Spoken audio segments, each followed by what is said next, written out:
இங்க பொண்ணுமே எப்பவும் போல அடுத்த நாள் வரணும் அப்படின்னு சொன்னதுக்காக காலங்காத்தால எந்திரிச்சு இந்த பக்கம் பியூட்டி பார்லர் போறதுக்கு முன்னாடி சக்தியோட ஃப்ரெண்ட்ஸுக்குமே கால் பண்ணிட்டு அந்த நாடக கம்பெனிக்கு வந்துருங்க, நான் அங்கே தான் இருக்கேன் அப்படின்னு சொல்லிட்டு அவங்களுமே டேரக்டா நாடக கம்பெனிக்கு போயிடுறாங்க.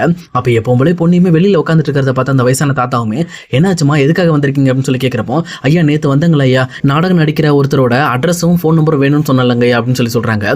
இது கேட்டோன்னு அந்த ஐயாவுமே, ஏமா இதுக்காக காலையிலே வரணுமாமா, நான் ஏற்கனவே உன்ட்ட சொல்லியிருக்கேன்ல 10 மணிக்கு தான் ஆஃபீஸ் ஓப்பன் ஆகும், காலையில் வந்து வேஸ்ட் தான் சொல்லிட்டு, சரி வாங்க உள்ள வாங்க நான் எடுத்து தரேன் அப்படின்னு சொல்லிட்டு இந்த பக்கம் அந்த ஐயாவும் உள்ள போயிட்டு இங்கே ஒவ்வொரு ஃபைலாமே எடுத்து தேட ஆரம்பிக்கிறாங்க. சொல்லப்போனால் இங்கே பொண்ணையுமே அதுக்கேற்ற மாதிரி அந்த ஃபோட்டோவை காட்டின உடனே அவங்களுமே ஒவ்வொன்றா தேடி எடுத்து கண்டுபிடிக்க ஆரம்பிக்கிறாங்க.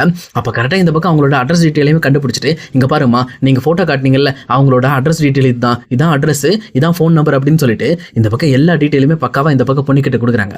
உடனே பொண்ணுமா அந்த டீட்டெயிலாம் வாங்கிட்டு பக்கத்தில் இருக்க சக்தியோட ஃப்ரெண்ட்ஸ் கிட்டே சொல்லிட்டு, இதுக்கு மேலே நம்ம இந்த அட்ரஸுக்கு போயிட்டு இவங்களை கண்டுபிடிச்சா போதும் அப்படின்னு சொல்லிட்டு எல்லாருமே ஒன்றா கிளம்பி அந்த அட்ரஸ் டீட்டெயிலுக்கு டேரெக்டாக போக ஆரம்பிக்கிறாங்க.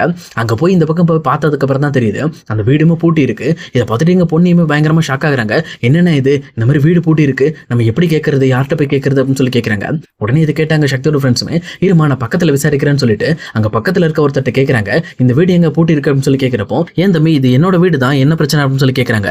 இல்லை இந்த அட்ரஸில் இந்த நாடகம் நடிக்கிறவங்க 2 பேர் குடியிருந்தாங்கல்ல அவங்கள பார்க்க தான் வந்தோம் அப்படின்னு சொல்லி சொல்கிறாங்க. அவங்களா, நீ வேறப்பா, கிட்டத்தட்ட 2-3 வருஷமாக நல்லா தான் இருந்தாங்க, நேற்று என்ன ஆச்சுன்னு தெரியல, அர்ஜென்ட்டாக எனக்கு அட்வான்ஸ் வேணும், எனக்கு முதல்ல பணத்தை கொடுங்க, நான் நைட்டே காலி பண்ணுறேன்னு சொல்லி நைட்டை காலி பண்ணிட்டு போயிட்டாங்க, எனக்கு என்னமோ இவன்ட்டே கடன் வாங்கிட்டு ஓடிட்டானுங்க போல இருக்கு, அப்படிதான் எனக்கு தோணுது அப்படின்னு சொல்லி சொல்கிறாங்க. இது கேட்டவொன்னே இந்த பக்கம் பொண்ணையும் சக்தியோட ஃப்ரெண்ட்ஸும் ரொம்பவே ஷாக் ஆகுறாங்க. அப்போ அந்த நாடக கம்பெனிக்காரங்க இங்கேருந்து எஸ் ஆயிட்டாங்களா, இதுக்கு மேலே அவங்களை எங்கே போய் பிடிக்கிறது அப்படின்னு சொல்லி தெரியாமல் ரொம்பவே திணறிக்கிட்டு இருக்காங்க. அதே நேரத்தில் சக்தியோட ஃப்ரெண்ட்ஸுமே, கவலைப்படாதீங்க, கண்டிப்பாக அவங்களுக்கு பழக்கமானவங்க யாராவது பக்கத்தில் இருப்பாங்க, அவங்க கிட்ட இந்த மாதிரி நம்ம எங்கே போகிறோம் அப்படின்ற விஷயத்த சொல்லியிருப்பாங்க, நம்ம விசாரிச்சு பார்க்கலாம்னு சொல்லிட்டு இது பக்கம் அவங்களுமே பக்கத்தில் இருக்க ஒவ்வொரு வீடாக போய் விசாரிக்க ஆரம்பிக்கிறாங்க. அதே நேரத்தில் பொண்ணையுமே நம்ம கைக்கு வரைக்கும் கிடைச்ச ஒரு ஆதாரம் இப்போ நம்ம கண்ணு முன்னாடி இருந்து காணாமல் போயிடுச்சுன்னு சொல்லி ரொம்பவே வருத்தப்பட்டு இருக்காங்க. ரொம்பவே சேட் ஆகிட்டு அந்த நாடக கம்பெனிக்காரங்கள் நடிச்ச ஃபோட்டோவையும் எடுத்து பார்த்துட்டே வராங்க. அப்போ வந்துட்டு இருக்க வழியில் இங்கே பக்கத்தில் கீழே ஒரு ஃபோட்டோ ஒன்று கிடக்குது. என்னடா இது ஃபோட்டோ அப்படின்னு சொல்லி எடுத்து பார்க்கும்போது தான் தெரியுது இது சிவானி பாப்பாவோட ஃபோட்டோ அப்படிங்கிறது. இதை பார்த்துட்டு அவங்களுமே பயங்கரமாக ஷாக் ஆகுறாங்க. சிவானி பாப்பாவோட ஃபோட்டோ எப்படி இங்கே வந்துச்சு, இந்த ஏரியாவுக்கு வர்றதுக்கு என்ன அவசியம் அப்படின்னு சொல்லிட்டு இந்த பக்கம் அதை பற்றி யோசிச்சுட்டு இருக்காங்க. அப்போ தான் கரெக்டாக பக்கத்தில் இருக்கிற ஒரு டீ கடையில் பேட்ரிக்கும் குமாரன் நின்று பேசிட்டு இருக்காங்க. இந்த மாதிரி வந்து சம்மந்தமே இல்லாமல் அந்த குழந்தைய கடத்தி எல்லாமே வேஸ்ட்டாக போச்சுடா, சொல்லப்போனால் எனக்கு வண்டி வாடகை, டீசல், அது இதுன்னு சொல்லி கிட்டத்தட்ட ஒரு 10,000 ரூபாய் பக்கம் செலவாயிருச்சு. இப்போ போய் அந்த தாஸ் கிட்ட கேட்டா, இருடா பணம் இன்னைக்கு வந்துடும், இன்னைக்கு சாயந்தரம் வந்தவன் உனக்கு பணத்தை கொடுத்துறேன்னு சொல்லி என்கிட்ட ஏமாத்திக்கிட்டு இருக்கான் அப்படின்னு சொல்லி சொல்றாங்க. இதை கேட்ட குமாருமே, ஏண்டா அந்த தாசை நம்புறதுக்கு நம்ம சும்மாவே இருந்துடலாம்டா, அவன் என்னைக்கிடா சொன்னபடி பணத்தை கொடுத்துருக்கான், நான் ஏற்கனவே சொன்னல இவன் விஷயத்துல நம்ம கொஞ்சம் யோசிச்சு தான் பண்ணணும்ட்டு, நீ தான் அவசரப்பட்டு பெரிய பேமெண்ட்ரா பல்கா தருவான் அப்படின்னு சொல்லி சொன்ன, கடைசியில் போ ஜஸ்ட் மிஸ், ஆனால் போலீஸ்ல மாட்டான் போனோம், அது வரைக்கும் சந்தோஷம் அப்படின்னு சொல்லிட்டு இந்த பக்கம் குமாரும் இங்க பேட்ரிக் கிட்ட பேசிட்டு இருக்காரு. இந்த மாதிரி இங்க பொண்ணுமே டீ கடை பக்கத்தில் வந்து நிற்கிறப்போ இந்த மாதிரி தாசை பற்றி பேசிட்டு இருக்க விஷயம் எல்லாமே இவங்களுக்கு பயங்கரமாக ஷாக் ஆகுது.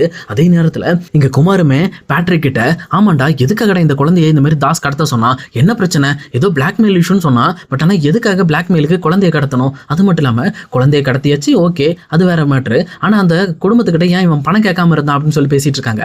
அதே நேரத்தில் இந்த பக்கம் வந்து பேட்ரிக்கும், இங்கே பாடுறா அவன் வேற ஒரு பிளான் வச்சிருக்கான், சொல்லப்போனால் அவனோட ஒய்ஃப் இருக்குல்ல, அதான் அந்த ஸ்வேதா, அந்த பொண்ணு வந்து கிட்டத்தட்ட அந்த நாடக கம்பெனிக்கெல்லாம் போயிட்டு இந்த மாதிரி பாடுற சான்ஸ் கேட்கும் போல இருக்கு, அந்த மாதிரி இந்த ஜெயலட்சுமி ஸ்டுடியோ தெரியுமா, இந்த மாதிரி பாட்டு பாட சான்ஸ்லாம் வாய்ப்பு கொடுப்பாங்கல்ல, அந்த ஸ்டுடியோவில் தான் அந்த பொண்ணு போய் சான்ஸ் கேட்டிருக்கு. ஆனால் அந்த ஸ்டுடியோவில் அந்த ஜெயலட்சுமியோட மாப்பிள்ள ஒருத்தர் இருக்கான் போல இருக்கு, அவன் பேர் என்னன்னு தெரியல கிளியரா, ஆனால் அவன் தான் இந்த பொண்ணு கிட்ட பாட சான்ஸ் வாங்கி தரேன் அப்படின்னு சொல்லி இந்த பொண்ணை ஏமாத்தி ஏதோ பண்ணியிருப்பான் போல இருக்கு. ஆனால் இவங்களும் சாதாரண ஆள் கிடையாது, இவங்க இதே தான் தொழிலாக வச்சுக்கிட்டு இருக்காங்க. ஆனால் அவன் தான் ஏமாந்துட்டான், இந்த மாதிரி அந்த பொண்ணை ஏமாத்த நினைச்சிட்டு இவன் ஏமாந்துட்டான். ஆனால் அவங்க நல்லா கரெக்டாக ஆதாரத்தோட பிடிச்சி வச்சு ஏதோ அவனை பிளாக்மெயில் பண்ணி பணத்தை கேட்டிருக்காங்க. அவனும் ஓரளவுக்கு கொடுத்துருக்கான் போல இருக்கு, ஒரு லிமிட்டுக்கு மேலே தர முடியாது அப்படின்னு சொல்லி தெரிஞ்ச உடனே பயங்கரமாக வந்து சத்தம் போட்டு மிரட்டி விட்டான் தாசை. தாஸுக்கு தான் எப்போவுமே ஒரு பிரச்சனை இருக்குது, அவன் ஈகோவை டச் பண்ணிட்டா அவ்வளோதான், அவன் அப்படியே பயங்கரமாக கொதிச்சு போயிடுவான். அதே நேரத்தில் மற்றவங்க கிட்ட பயங்கரமாக வந்து பிரச்சனையும் பண்ணி விட்டுருவான். இப்படிப்பட்ட பிரச்சனையை தான் அந்த ஜெயலட்சுமி மருமகிட்ட பண்ணியிருந்தான். அது மட்டும் இல்லாமல் நம்ம கடத்தின குழந்தை அவனோட குழந்தை தான் போல இருக்கு, அதனால தான் அவன் குழந்தைய கடத்தி வச்சு டீல் பேசுறதுக்கு முன்னாடியே நிறைய பிளான்லாம் போட்டுக்கிட்டு இருந்தான். அவங்க பதறி போய் தேட ஆரம்பிக்கும் போது தான் பணம் கேட்கணுன்ற மாதிரி அவன் பிளான் வச்சிருந்தான். ஆனால் அதுக்குள்ளே இந்த மாதிரி நம்ம பண்ண ஒரு சின்ன தில்லுமுள்ள இந்த குழந்தை மறுபடியும் அவங்க கைக்கே போயிடுச்சு. இல்லை அந்த குழந்தைய மட்டும் நம்ம கையில் வச்சிருந்தோம்னு வச்சுக்க, பல்க் பேமெண்ட் வந்திருக்கும், தாசு போட்டு நம்மளை கத்திக்கிட்டு இருந்தான் அப்படின்னு சொல்லி சொல்றாங்க. இது கேட்டவனே இந்த பக்கத்தில் இருக்க குமாருமே, போயாயோ நீ சொல்றதெல்லாம் நம்புற மாதிரி இல்லை, ஏதோ கதை விட்டுக்கிட்டு இருக்க, ஏன் பிளாக்மெயில் பண்றதா டேரக்டா பிளாக்மெயில் பண்ணி பணம் வாங்கலாம்ல, குழந்தைய கடத்தினா இது வேற மாதிரி கேஸா போயிடும்ல, அதே நேரம் சிக்கனா நம்ம எல்லாரும் சதஞ்சு போயிடுவோமே அப்படின்னு சொல்லிட்டு பேசிக்கிட்டு இருக்காங்க. இந்த மாதிரி பேசிட்டு இருக்கும்போது சக்தியோட ஃப்ரெண்ட்ஸ் கிட்டமே இவங்க தான் அந்த திருடுங்க அப்படிங்கிற மாதிரி காட்டுறதுக்காக இங்க பொண்ணுமே வேகமாக போய் அவங்கள கூட்டிட்டு வரலான்னு சொல்லிட்டு பக்கத்து தெருவில் விசாரிக்க போயிருக்க அவங்களையும் போய் கூட்டிட்டு வராங்க. ஆனால் அவங்க வந்ததுக்கு அப்புறம் தான் தெரியுது இந்த டீ கடையில் என்ன பேட்ரிக்கும் குமாரும் அங்கிருந்து கிளம்பிடுறாங்க. சொல்லிடுறாங்க. இதை பார்த்துட்டு பொன்னியுமே இல்ல இந்த மாதிரி நம்ம சிவானி பாப்பாவை கடத்தினாங்கல்ல, அவங்க 2 பேரும் இங்க இருந்தா பேசிட்டு இருந்தாங்க, அவங்க என்ன காரணம் அப்படிங்கறத பேசினாங்க, அது மட்டும் இல்லாம தாஸ் யார் அப்படிங்கறத பத்தி பேசிட்டு இருந்தாங்க அப்படின்னு சொல்றாங்க. இது கேட்டோன்னா சக்தியோட ஃப்ரெண்ட்ஸுமே அந்த மளிகை கடையில இந்த பக்கம் விசாரிக்கிறாங்க. இப்ப 2 பேரும் இங்க இருந்து பேசிட்டு இருந்தாங்கல்ல, அவங்க அடிக்கடி வருவாங்களா அப்படின்னு சொல்லி கேட்கறாங்க. இல்லப்பா எப்போது வருவானுங்க, சொல்லப்போனா ரவுடி பசங்க பாவனுங்க, தேவையில்லாத விஷயத்தை பத்தி பேசிட்டு இருப்பானுங்க, எப்ப பார்த்தாலும் இந்த மாதிரி சரக்கை போட்டுட்டு ராவடி பண்றதா வேலையே, பாரு 2 வாரத்துக்கு ஒரு டைம் வருவானுங்க அப்படின்னு சொல்றாங்க. இது கேட்டோன்னே இந்த பக்கம் சக்தியோட ஃப்ரெண்ட்ஸுமே அடுத்த டைம் அவங்க வந்தாங்க அப்படின்னா இந்த நம்பருக்கு கால் பண்ணி எங்களுக்கு கொஞ்சம் கூப்பிடுங்க அப்படின்னு சொல்றாங்க. அதே நேரத்தில் அந்த கடைக்காரருமே நான் எதுக்கு இதை பண்ணோம் அப்படின்னு சொல்லி கேட்கிறப்போ, இல்லைங்க ஒரு முக்கியமான விஷயம், நீங்க இதை கூப்பிடுங்க, நான் உங்களுக்கு வந்து கண்டிப்பா பணம் தரேன், இது மாதிரி அவங்கள நான் மீட் பண்ணிட்டேன்னா கண்டிப்பா உங்களுக்கு ஒரு பணம் தரேன் அப்படின்னு சொல்லி அவங்களுமே பேசி முடிக்கிறாங்க. அதுக்கேற்ற மாதிரி அந்த கடைக்காரருமே இங்க சக்தியோட ஃப்ரெண்ட்ஸ் நம்பரை வாங்கி வச்சுக்கிறாரு.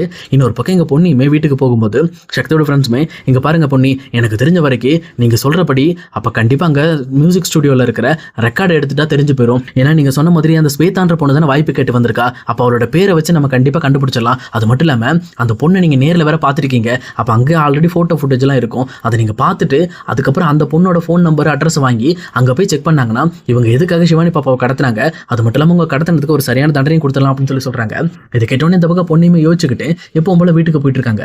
பொண்ணு ரொம்ப ஆழ்ந்த சிந்தனையில் இருக்கிறத பார்த்த சக்தியுமே என்னாச்சு பொண்ணு, என்ன யோசிச்சுட்டு இருக்க, ஏதாவது விஷயமா இருந்தா என்கிட்ட பேசு அப்படின்னு சொல்றாங்க. ஆனா பொண்ணுமே எப்பவும் போலியே இல்ல உங்ககிட்ட எனக்கு சொல்ல விருப்பம் இல்ல, என் வேலையை நான் பாத்துக்கிறேன், நீங்க விட்டுருங்க அப்படின்னு சொல்லிட்டு அவங்க கிட்ட இருந்து கொஞ்சம் தள்ளி போக ட்ரை பண்றாங்க. அதே நேரத்தில் எங்க சக்தியுமே எங்க பாரு பொண்ணி, என்னால ஏதாவது ஹெல்ப் பண்ண முடியும்னா கண்டிப்பா பண்ணுவேன், நீ வந்து இதுக்காகன்னு கிடையாது, ஏதாவது சிவானி பாப்பா விஷயமா இருந்தாலும் சொல்லு, என்ன விஷயம் அப்படின்னு சொல்லி கேட்கறாங்க. உடனே இதை கேட்ட பொண்ணுமே சிவானி பாப்பா விஷயம் தான், எனக்கு வந்து ஸ்வேதான்ற நேம்ல இந்த மாதிரி நம்மளோட மியூசிக் ஸ்டுடியோல யாராவது சான்ஸ் கேட்டு வந்திருக்காங்களான்னு செக் பண்ணுங்க, அதே நேரம் அப்படி ஸ்வேதான் இருந்தாங்கன்னா அவங்களோட டீட்டெயிலை என்னோட ஃபோனுக்கு அனுப்பிச்சு விடுங்க, அந்த போட்டோவை பார்த்துட்டு யார் இந்த ஸ்வேதான் நான் கண்டுபிடிக்க சொல்றேன், அவங்கள வச்சாதான் நம்ம தாஸை பிடிக்க முடியும். உண்மையை சொல்ல போனா அந்த ஸ்வேதான் சொல்றான்ல அவங்களோட ஹஸ்பண்ட் தான் தாஸ், அந்த தாஸ் தான் இங்க சுந்தர் கிட்ட பணம் போடுங்கிறதுக்காக நம்மளோட குழந்தையை கடத்திருக்காங்கன்னு சொல்றாங்க. இது கிட்ட சக்திக்கு பயங்கரமான ஷாக்கு, என்ன சொல்ற பொண்ணி அப்படியா அப்படின்னு பயங்கரமா ஷாக் ஆகுறாங்க. ஆனா இதை பார்த்த பொண்ணியுமே இங்க பாருங்க, நீங்க தேவையில்லாம ஷாக் ஆகிட்டு இருக்காதீங்க, முதல்ல அதை கண்டுபிடிங்க, அப்பதான் சிவானி பாப்பாவை கடத்தினது யாருன்னு நம்ம கண்டுபிடிக்க முடியும்னு சொல்லி எங்க பொண்ணுமே பக்காவான ஒரு ரூட்டை போட்டு கொடுக்குறாங்க. அதுக்கு மாதிரி சக்தியுமே எங்க மியூசிக் ஸ்டுடியோ போறாரு. அங்க போயிட்டு அங்க இருக்கிற மேனேஜர்ட்டுமே இங்க பாருங்க, நம்ம ஸ்டுடியோக்கு சான்ஸ் கேட்டு வருவாங்கல்ல, அவங்களோட ஃபோன் நம்பர் போட்டோ எல்லாம் வாங்கி வச்சிருப்பீங்களா, அந்த டைரி கொடுங்க அப்படின்னு சொல்லி கேட்கறாங்க. உடனே அவருமே இருக்குப்பா ஒரு 3 டைரி இருக்கு அப்படின்னு சொல்லிட்டு அந்த டைரியுமே எடுத்து இந்த பக்கம் சக்தி கையில கொடுக்குறாங்க. அப்ப சக்தியுமே அதுல ஸ்வேதான்ற நேம் இருக்கா அப்படிங்கறத தேடி பாக்குறாங்க. அதுல தேடி பார்த்தோன்னு தான் தெரியுது ஸ்வேதான்னு ஒரு நேம் இருக்கு. அவங்களுமே சரி இந்த போட்டோ எடுத்து இந்த பக்கம் இந்த ஸ்வேதாவான்னு அனுப்புறாங்க. இதை பார்த்த பொண்ணுக்கு பயங்கரமான ஷாக்கு, இவங்க தான் அந்த ஸ்வேதா அப்படின்னு சொல்றாங்க. அதுக்கு கீழே இந்த பக்கம் ஒரு ஃபோன் நம்பரும் இருக்கு, அதையும் நோட் பண்ணிட்டு இந்த பக்கம் சக்தியுமே டேரக்டா பொண்ணியை பார்க்க வராங்க. வந்துட்டு இங்க பொண்ணியோட குடிசையில அவங்க 2 பேரும் பேசி வச்சுக்கிட்டு இந்த பக்கம் பொண்ணியை இங்க ஸ்வேதாக்கு கால் பண்ண சொல்றாங்க. அப்போ பொண்ணியுமே ஸ்வேதாக்கு கால் பண்ணி நீங்க தானே ஸ்வேதா அப்படின்னு சொல்லி கேட்கறாங்க. அப்ப ஸ்வேதாவும் ஆமா நான் தான் ஸ்வேதா, உங்களுக்கு என்ன வேணும் அப்படின்னு சொல்லி கேட்கிறப்போ நான் தான் இந்த மாதிரி வந்து சுந்தர் வீட்டுல இருந்து பேசுறேன், சொல்லப்போனா நான் ஜெயலட்சுமியோட மருமக, என் பேர் பொன்னி அப்படின்னு சொல்றாங்க. இந்த மாதிரி பொன்னியோட பேரை கேட்ட உடனே இங்க தாஸுக்கும் தூக்கி வாரி போடுது, அதே நேரத்தில் ஸ்வேதாக்கும் தூக்கி வாரி போடுது. அவங்களுமே டக்குன்னு காலை கட் பண்ணிடுறாங்க. இதை பார்த்த உடனே கண்டுபிடிச்சிடுறாங்க. இங்க பாருங்க இவங்க தான் காலை கட் பண்றாங்க, அப்ப கண்டிப்பா இவங்க தான் குழந்தைய கடத்திருக்கணும், இவங்களை விடக்கூடாது அப்படின்னு சொல்லிட்டு இந்த பக்கம் சக்தி கிட்ட சொல்றாங்க. சக்தியுமே இதுக்கு மேல நான் பொறுமையா இருக்க மாட்டேன், அவங்க அட்ரஸ் டீட்டெயில் என்கிட்ட இருக்கு, நான் போய் நேரில் பிடிச்சிக்கிறேன்னு சொல்லிட்டு இந்த பக்கம் தாஸை தேடி டேரக்டா சக்தியுமே போயிட்டு இருக்காரு. ஆனா இன்னொரு பக்கம் இங்க தாஸுமே இந்த மாதிரி வந்து அவங்களுக்கு வந்து போனை நினைச்சு பயங்கரமா மிரள ஆரம்பிக்கிறாரு. ஐயோ போச்சு சிக்கிட்டோன்னு நினைக்கிறேன், எனக்கு தெரிஞ்சு அந்த சுந்தர் வீட்டில் இருக்கிற ஆளுங்க தான் நம்மளை வந்து தேட ஆரம்பிச்சிருக்காங்க, அவங்க கையில மட்டும் நம்ம சிக்கணும், நம்ம முடிஞ்சோம் அப்படின்னு சொல்லிட்டு இங்க தாஸுமே பயங்கரமா பயப்பட ஆரம்பிக்கிறாரு.